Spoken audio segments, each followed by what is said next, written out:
This is an amazing episode with one of my best friends, Ahab Alhindi. We're going to do 2 episodes. The first one, we're going to talk about what happened in 2023. Ahab has had a transformation in his life physically, and we both had a lot of stuff going on. But because of the community around us, we both had a huge year of growth. More specifically, we're going to talk about setting goals for 2024. Now, for people that don't know Ahab, the guy is amazing. He has a very successful restaurant. He's got an amazing family, and he's overcome adversity like very few people you'll meet. So this episode's going to have a ton of tactics. If you're like anyone I talk to, and you're looking at 2024 and you're like, man, there's a lot of areas in my life that I would like to change. I just don't know how to do it. This is an episode for you. Do me a favor and please make sure to like, subscribe, download, and leave us a comment. That's going to help this podcast grow. That's going to give us the ability to get more guests on this podcast. So I'd really appreciate that and enjoy this episode.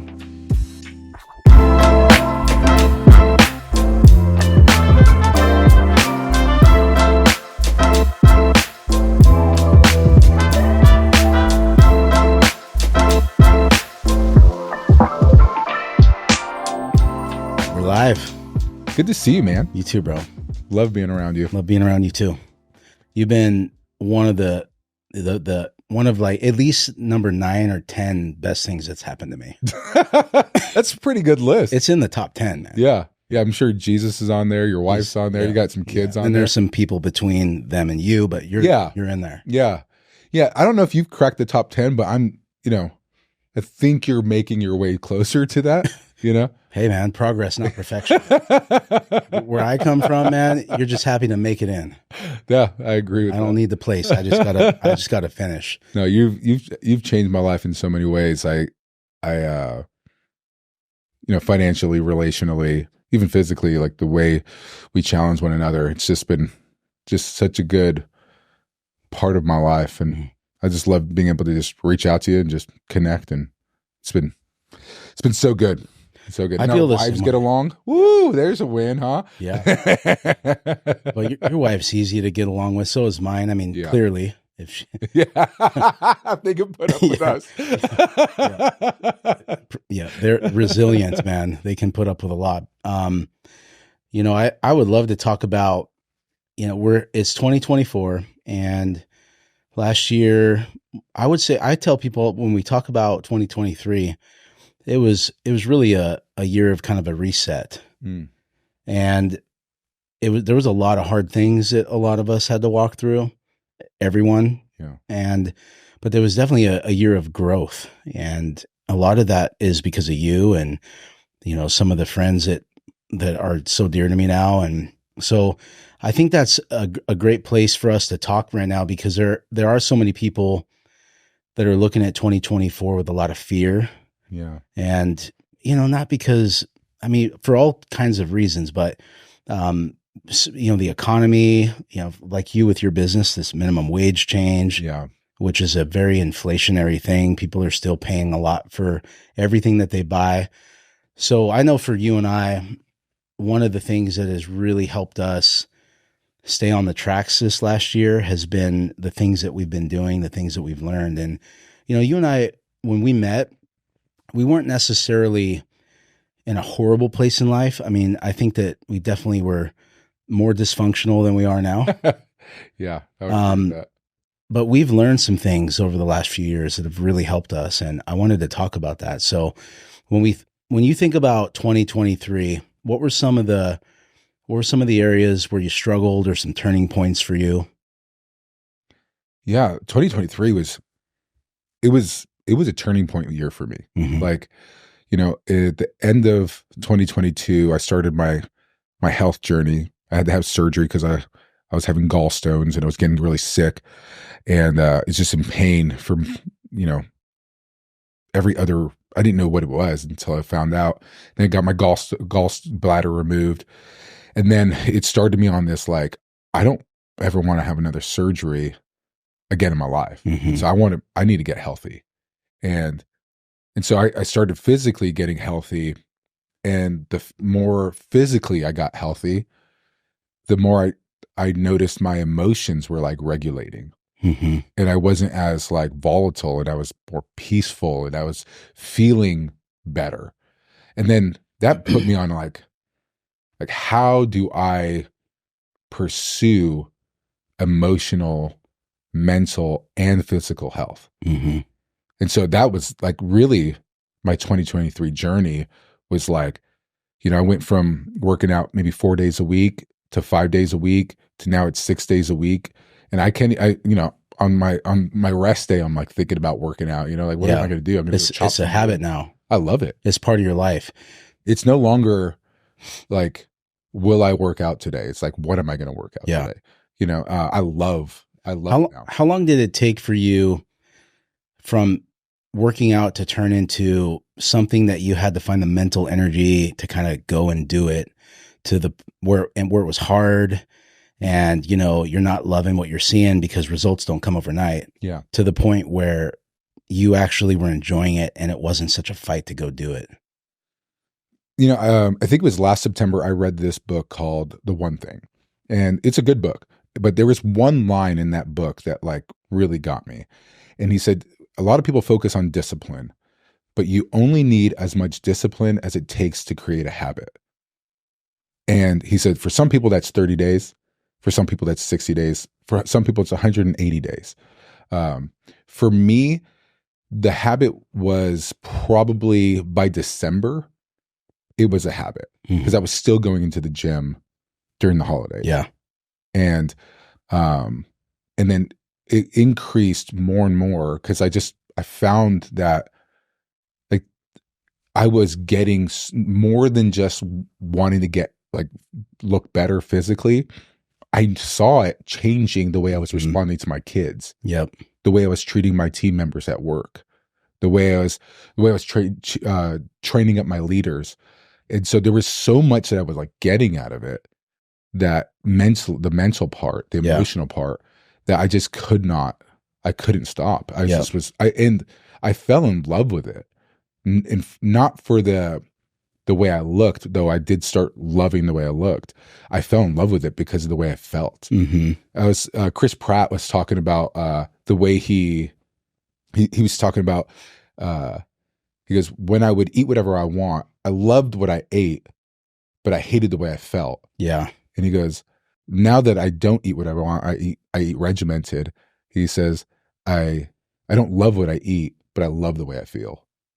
That's powerful. There's a TV series on Netflix right now. It's called You Are What You Eat. And they take biological twins and they put them on these various diets, and they track their microbiomes and all these different blood markers. And, one of the things that's really popular right now, and it's, a lot of people talking about it, is how our brains will react to the food that we eat. For example, if you eat a burrito at lunch, you're going to be sluggish the rest of the day. And that's because of the way that our brains function off of certain foods. Interesting. And one of the things I saw last night that I was telling my team this morning is our brain requires 25% of the energy of our body because it's such a powerful organ. Even though it's only 3 pounds, it requires 25%. And so the food that we eat and the way that we digest it totally changes the way our brain functions, which is why when we eat good food and we feel good, we respond to people better. Yeah. We have more energy. I don't know about you, but I don't need as much sleep. That was one of the biggest wins I get, is when I'm eating really good, I only need to sleep for about 5 hours. I sleep a lot way harder than I did when I was eating bad. Wow. And when I wake up, it's always before my alarm clock, and I usually wake up and I have a ton of energy. I'm always up 5 minutes before my alarm. Yeah.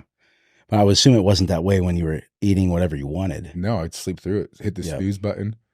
Yeah, and you I sleep. would snooze for 30 minutes. I would sleep for 8 hours, and I'd never felt like I had enough rest. Yeah. Like I got 5 hours sleep last night, and I was surprised because I was nervous that I wasn't gonna, have enough energy today. Killed it in the gym. Been at work, and my thinking's been sharp. Like, this is amazing. That's amazing. Yeah. How much weight did you lose last year? I started out, I think I was 285. Okay. And I got down to 225. And I bulked up a little bit towards the end of the year. just like lifting heavier. Mhm. So I ended the year about 2. Yeah, but you gained a lot of muscle too. So I mean, Yeah. your body fat, do you know what your body fat was and where it is now? It was over 33. It was right Okay. around 33%. And I think I'm in the teens now. I haven't done it in a while. Okay. But I'm like probably mid-teens. That's cool. So one of the things you said, we were talking about habits, by the way, if people didn't catch that, if they need to read the one thing. The one thing. They just need to read one line and they'll be fine. Yeah, they're going to figure it out. Just find that one line and you don't need to read the rest of the book. Yeah, I love to read, man. Like that has been a game changer in my adult life. I was 30 years old and I was like not reading at all. Mm-hmm. And I met with this guy who's a very wealthy guy in Nebraska, and I went into his house and he just had books everywhere. He taught you how to read at 30? Yes. He just brought me the alphabet, and I was like, "Oh, this is really interesting." Pop-up books. But I asked him, I was like, "Have you read all these books? Like you have books all over your house, like stacks on his end table." And he's like, "I've read every word on every page." Wow. And I'm like, "Wow." And I was, because I was just kind of dumbfounded by it. Mm-hmm. And he told me something that I've never forgotten. He said, actually I forgot. No, I'm just kidding. He said, if you can read a book in 3 hours and learn what took another man a lifetime to learn, why wouldn't you do it? Totally. Yeah, that's the richest nutrients of that man's life condensed into pages in a book. I agree. You know, one of the things that's helped me with reading, I read the book Atomic Habits again this year. Nice. And I, you know, for me, I always struggle because I don't like reading a book from cover to cover every time. And I'm the guy that always has like 4 books I'm reading at once. Yeah. And Atomic Habits really gave me the permission to do that, because he said that instead of trying to be the type of person that reads books cover to cover, be the type of person that just reads. And so for me to just, whatever it is, just read every day. It can be multiple books. It doesn't matter.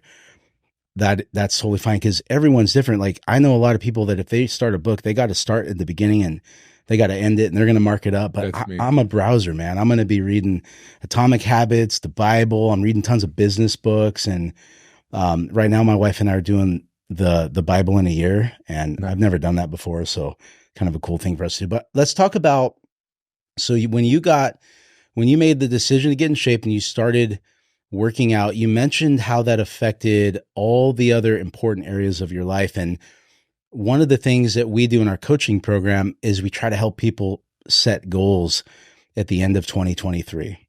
And goals sometimes gets a bad name because most people never achieve them, like a New Year's resolution, right? It's just it's a dream. It's not something they actually ever accomplish. And the only reason why is because they pick the wrong things. They don't create a plan. They don't have accountability around it. And so one of the things I love about fitness, and this is my own experience because I'm inspired by you, we're both inspired by Doug, and our friends are helping us get better because we're all inspiring us to try to get better, is if you're going to pick anything, the beauty about getting in shape and learning to eat better is whatever other goals you have. Let's say you want to have a better marriage, you want to be a better parent, you want to make more money, you want to read more books, those things are all going to become so much easier if you just focused on fitness. And Doug sent us a text a couple of weeks ago, and he was just talking about like how his journey of fitness has helped every area of his life become so much richer. Yeah. So I love the idea of fitness being the thing that we're running with right now. So it's such a catalyst.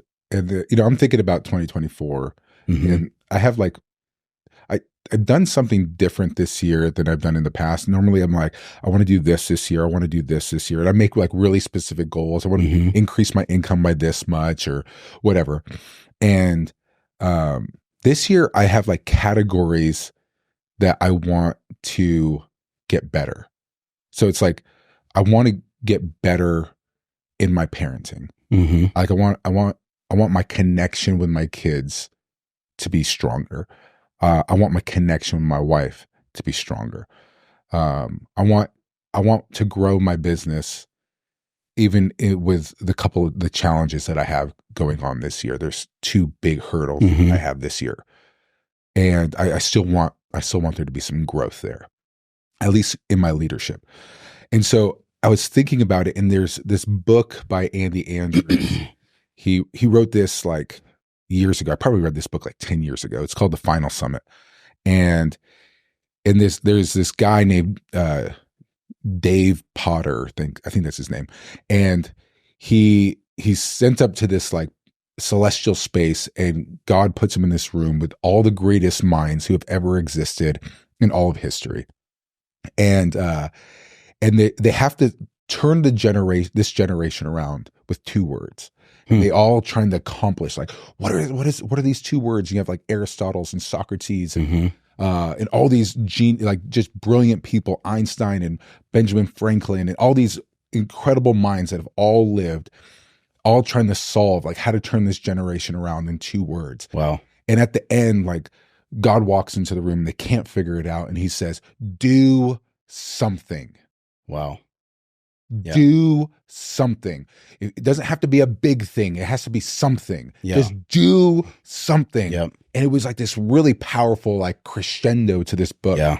And like, so I've decided like this year in the 4 categories I'm going to just do something every day. What is that something? Like that's specifically with parenting. Like with my kids. Like I was driving to the gym this morning. I had my kids in the truck and sometimes I'll turn music on and we'll just like jam out on the way to the gym. And today I'm like, I'm going to do something. Yeah. I was like, hey guys, I don't know if you know this, but I discovered the meaning of life. And they're sitting there and I'm kind of being serious with them because to me, I think it's my meaning to life. And they're like, what do you mean? And I'm like, hey, this is my meaning to life. I think I figured it out. Yeah. I was like, and so I'm like, well, and I just like stopped talking and I just start driving. And my 6-year-old's in the back seat. He's like, well, what is it? I'm like, left him hanging. Yeah, I just left him hanging. And I was like, I think we're, as humans, God designed us for connection. Yeah. With him and with the people that we love the most. Mm-hmm. And I'm pretty sure that's the meaning of life. To stay connected to him, and to stay connected to our family, and to stay connected to our friends. That's awesome. That's beautiful. So for you right now, it's taking advantage of those moments and trying to make them super intentional. Just doing something. It doesn't have to, like, I think as parents, we think we need to do a big trip to connect with our kids, or we need to do like something like let's go on this hunting trip, or let's go. I think there's moments in every day. There is, for sure. Where we can spark connection. Yeah. Yeah. And if, how many times have you fallen into that trap? I know I have, where you're putting off everything connection for this trip. And then you get there and something happens and it's this huge letdown because your flight was delayed or you're all sick in bed. Yeah. I had that happen to us one trip. We were all sick in bed barfing in this swanky hotel. That was like the one trip that we were supposed to take where I'm finally going to get to spend time with my wife and listen to her and not look at my phone. I'm finally going to be able to play with my kids.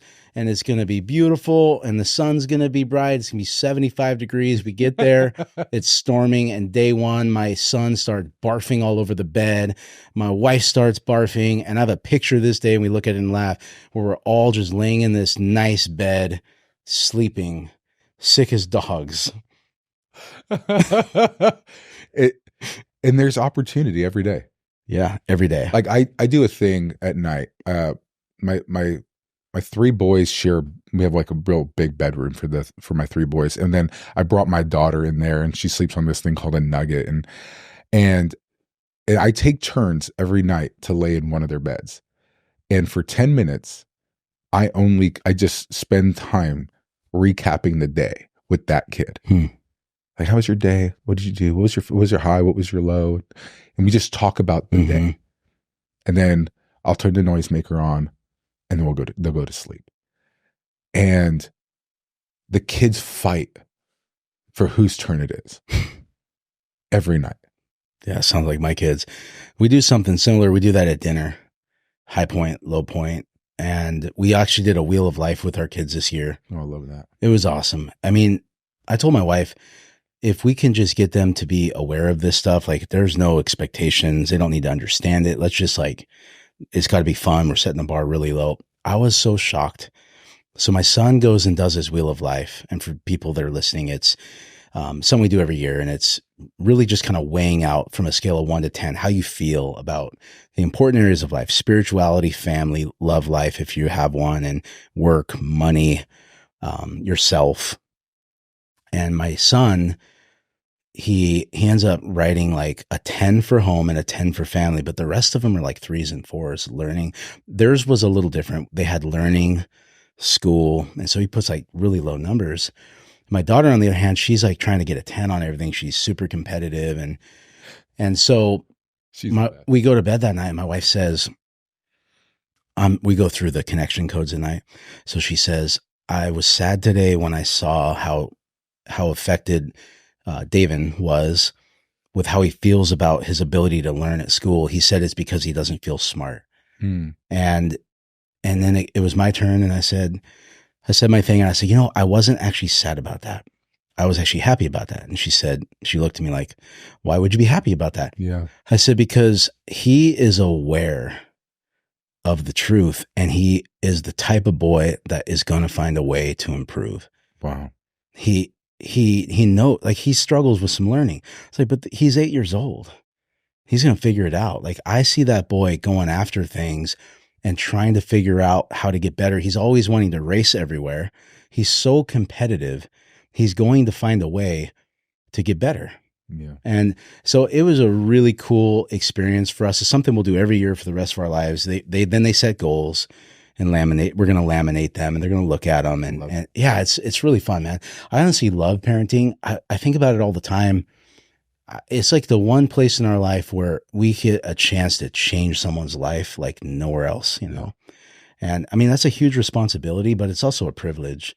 My kids are adopted, and I don't know if I look at it any different than anyone else. I feel like I do, because I always think about when I stood before the judge and they made us, do this oath of how we would love and cherish and take care of these kids. And for some reason, man, I took that so serious. So I feel like this burden all the time. And sometimes it drives my wife crazy because I'm, like right now we're trying to change their diet and help them eat better. You were a big part of that. But anyways, that's really good, man. I think that's really good information for people to hear.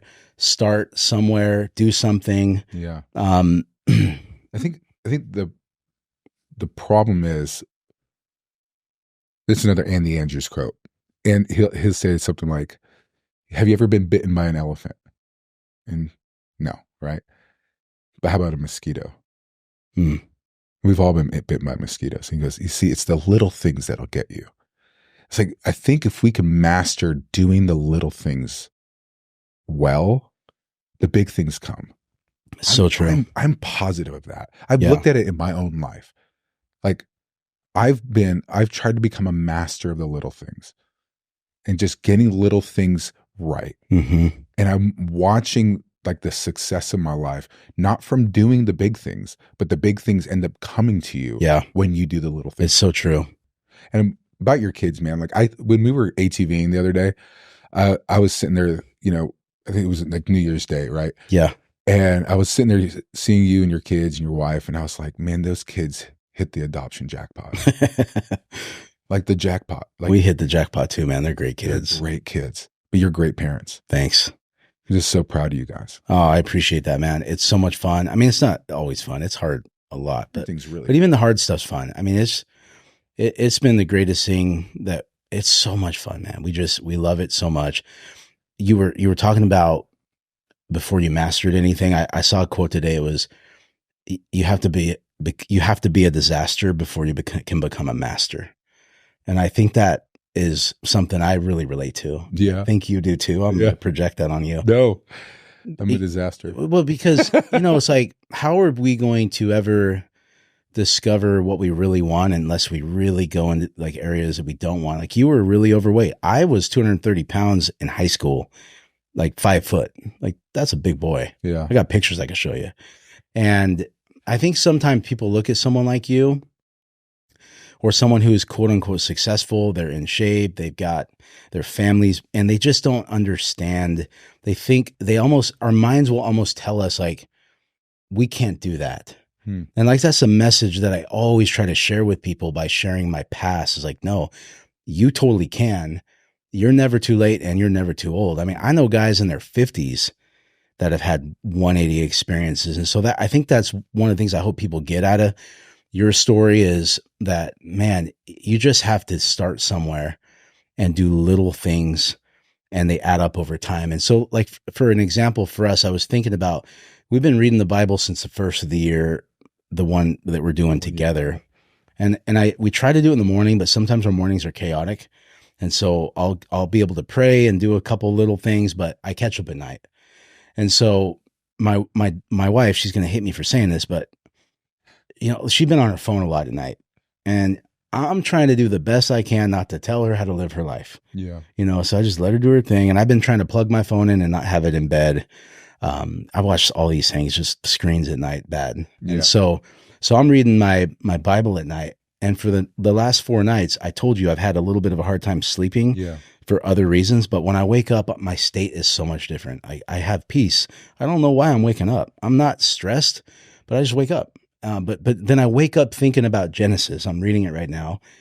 And it's like whatever, someone told me a long time ago, the quality of today is always going to start the night before. Yeah. With what we eat, what we read. So what are some of the small things you're doing today that are adding up? That I'm doing right now? Yeah. Yeah. I've been doing the same. I'm reading my Bible before I go to bed, and journaling. I think one of the things that I want to accomplish is connecting with myself. Mm-hmm. And it's always been, it's so weird that you could live in your own body, your mind, and not feel connected to your own emotions and your own thoughts and your own spirit. And so, I've always been, kind of the mentality of ignore and override, like bad things come, ignore and override, just get over it. A human doing versus a human being. Yeah. And so when bad things happen, I've been journaling about them and validating that I have an emotion about it. If I had a hard day, just saying, yeah, that was hard. Mm-hmm. You're going through a lot. I can see why you're frustrated. I'm talking to myself as though I were somebody I cared about. And that has not always been the case. Like if you were to share with me like a hard thing, I'd be like, oh man, that's a lot. Yeah. Are you okay? Mm-hmm. Yeah, you've done that. What are the benefits of doing that? I'll tell you, I was driving to work the other day and I was feeling really anxious, and I normally would not have like identified it. I would have felt really anxious and frustrated and not like, I'm like, there's something going on, I'm just going to ignore it, Yep. And I'm sitting there driving to work and I go, what is that feeling? I'm feeling really frustrated and really anxious. I'm like, why? And I described the situation that I was dealing with. And I just went, wow, that is a lot. That is frustrating. And the frustration like dissipated. Mm-hmm. And there's some part of me that ignores because I don't believe I have permission to be frustrated about things. Mm-hmm. And so I'll ignore it. I'll ignore myself, my own feelings, and just kind of just override, like just keep moving forward, put your head down, keep grinding. And it's really hard to do that. Yeah. When you're carrying a backpack full of rocks, just really heavy stones. And then what I feel like just taking care of those things is like taking one stone out at a time. Yep. And just allow it, you just start taking those things out, and you just, yeah, that was frustrating. That was hard. Wow. You went through that. That was way to go. like just talking to yourself like it's somebody you care about. Yeah. Yeah. And that, I mean, some people would probably listen to this and not really understand the value of it, but man, I'm a guy who used to do a lot of drugs and alcohol, and I had a really hard upbringing, and I didn't even know what an emotion was until not long ago. And I think what you're talking about is the emotional awareness and learning how to process emotions, not because you want to do that just for the sake of doing that, because you found the solution is you can stay in a place of peace more often. Yeah. And you don't have to be ruled by your emotions, and you don't have to medicate them. Yeah. Because you've actually found the way to take care of them that we were always supposed to do. But you and I just didn't get that book growing up. No, we didn't. And it's quite amazing because, I mean, we're talking the same language here, and a lot of the guys we run with are doing the same thing. And I mean, we've seen the fruit of that in so many people's lives. And for me, that's where it had to start. Like, I had to see guys who I wanted to emulate. Being in the business world, I know so many people that are quote unquote rich and wealthy beyond anything most people would dream. Yeah. And I always look at the fruit and the quality of people's lives, and there's always something missing for a lot of, I shouldn't say always, but for most guys I've known growing up who seem to have it all by the world standards, like I always felt like they were missing something. So ever since, I would say Wyoming, I mean, there was definitely a few guys before that, but Wyoming was really the place for me where I started to get around a culture of emotional health and see guys who were pursuing that, who also had success in the world. Yeah. But we're like, no, like a whole man and a real man, like they're taking care of everything. Yeah. Jason Valentin and Brave Co. have radically changed my life. Mine too. Like, we served at the Brave Co conference last year, and my wife is like, man, you gave 3 days, like morning to night to Jason. Like, man, I was like, babe, I owe that man my life. Mm-hmm. Like, he's changed my life. Yep. Mine too. And I'm like, if I serve him for 3 days, like, it's the least I can do. Plus, it was kind of fun. Yeah, it was a lot of fun. Seeing a bunch of guys' lives getting changed. Dude, it was amazing. It was incredible. I've been inviting so many guys to that event.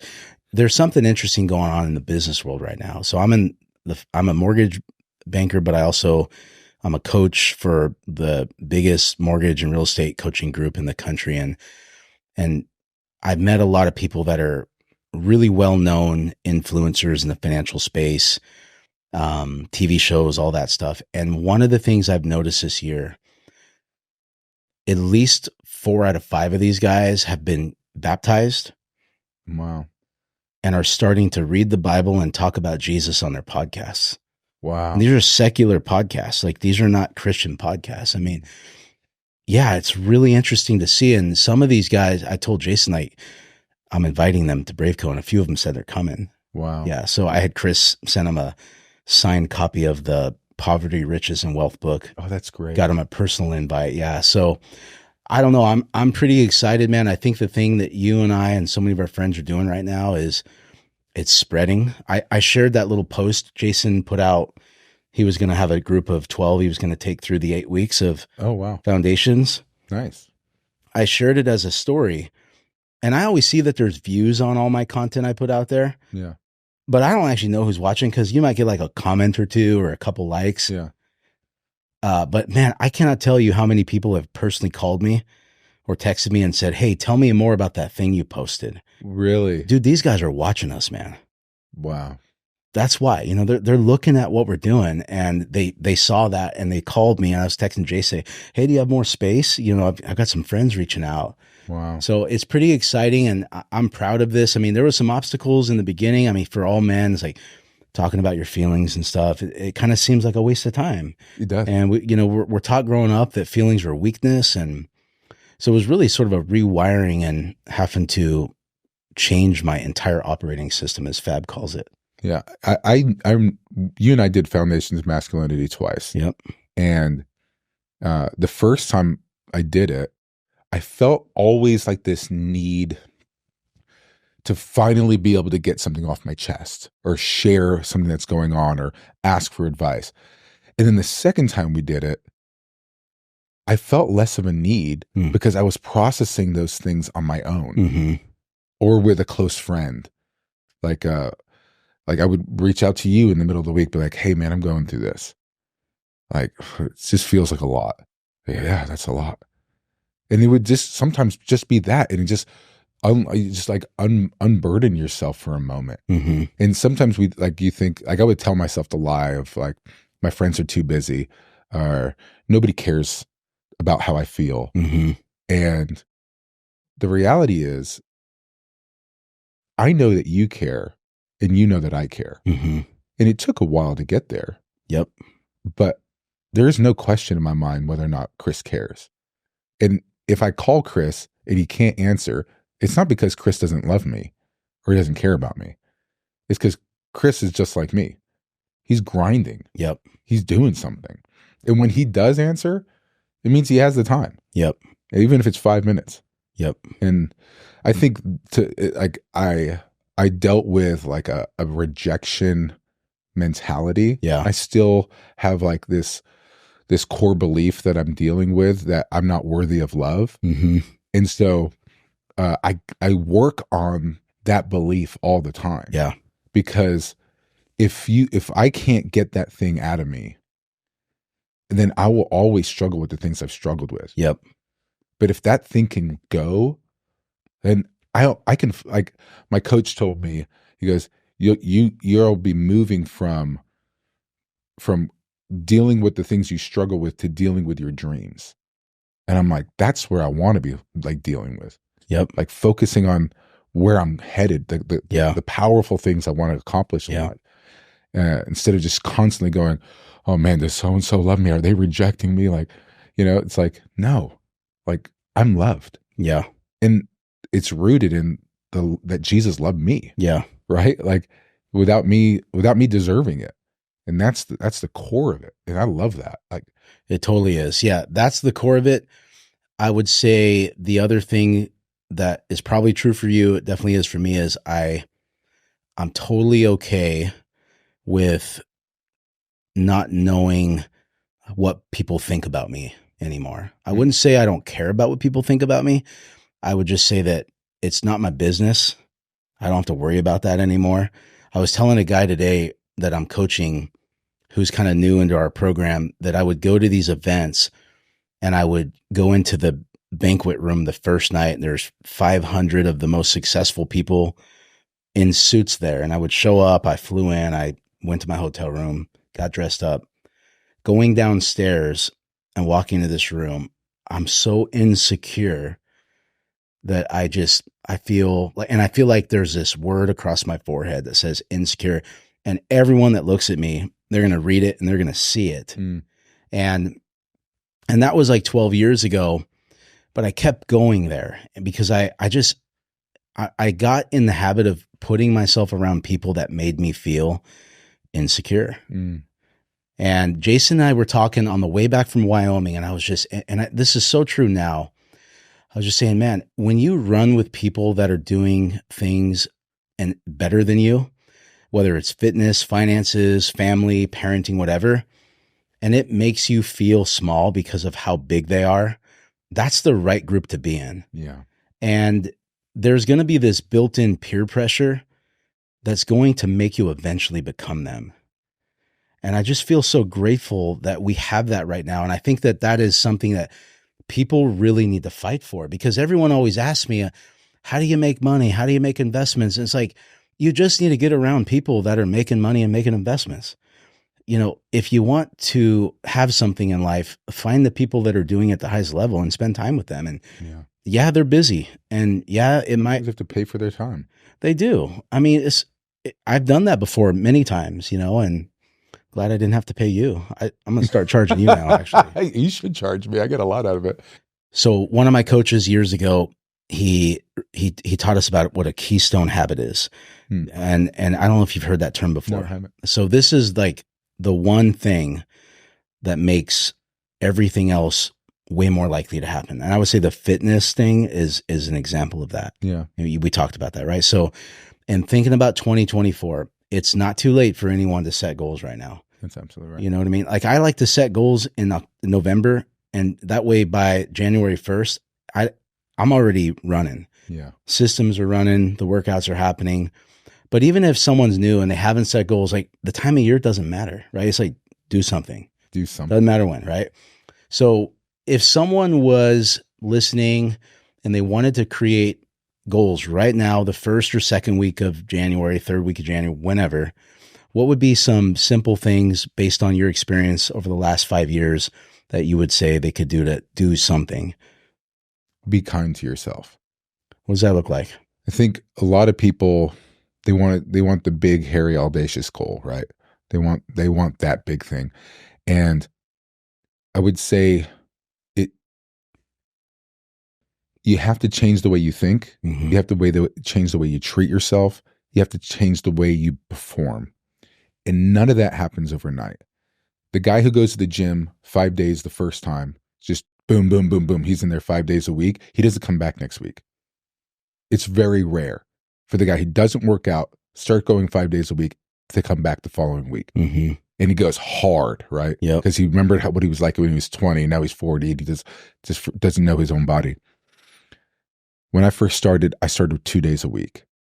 And I just gave myself a calorie deficit. That was it. And then I just allowed myself to be where I was. And for some of your listeners, you are where you are and you got yourself there, mm-hmm. right? And that's fine. Mm-hmm. But if you're not kind to yourself in this process and you make your goal a year out, you can make it a year. You can get there in a year. But when I make goals for my business for a year, I break it down to quarters. Yep. And every quarter has a plan and a strategy. Yep. So if you're thinking about, whether it's fitness, start out 2 days a week, be kind to yourself, eat healthy food, eat food that's not in a package, right? Like eat stuff. And if you don't know how to eat healthy food because you don't know what healthy food is, then that's easy. Your goal is learn what healthy food is. Be kind to yourself. You just got to start wherever you're at. You are where you are, but you don't have to stay there. Mm-hmm. You can get to where you want to be. Have a vision for the person that you want to be. Mm-hmm. I was talking to a friend of mine earlier and he said, Ahab, you kept on talking about, you just want to be a healthy person and you saw yourself now as a healthy person. Mm-hmm. And I was like, yeah. And he goes, it stirred something in me to want to be a healthy person. Mm-hmm. And so he's exercising on a regular basis. He's on a calorie deficit. He's just doing small things in a big way that will create big results. Yep. And I think that's the thing that's missing. It's like, you're not going to get bit by the elephant. Yep. Do the small thing. Yeah. Yeah. I would say the last thing I would add to that is have a written plan and invite others into it. If you really want a better chance of achieving any goal, make sure you have a really crystal clear plan has dates around it, is realistic, is going after the things you want, and then invite some of your friends. Maybe you have a coach, your spouse, and then just start telling everybody what you're doing because it will put your ego in check. Yeah. If you post on social media that you're going to have a 6-pack, your ego is going to say, I don't want to look like an idiot in 6 months. You better get that 6-pack or tear your social media account down because everyone's going to, there's ways to put your ego in check. Yeah. I think sometimes that really helps. And the last thing I would say is, if you really want to go the extra mile is create rewards and consequences. And I don't mean like flogging yourself because you didn't hit it, but maybe there's a great trip you would go on and you would say, I would be happy spending the money on that trip. If I accomplished this goal, I earned it. I'm not motivated by rewards as much as consequences. So for me, I'm going to give up that hunting trip with my closest friends I do every year and tell them, no, guys, I can't go this year. I didn't hit my goal. And for me, that pain of letting them down and not going is so motivating that I'm going to do it. These are the things that get me out of bed early in the morning, in the dark, in the cold, doing what most people aren't doing every day. So, bro, I'm so appreciative of you. This is part 1. We're going to do a second part on finances, but thanks for sharing your wisdom today. Love you, buddy. Love you too, bud.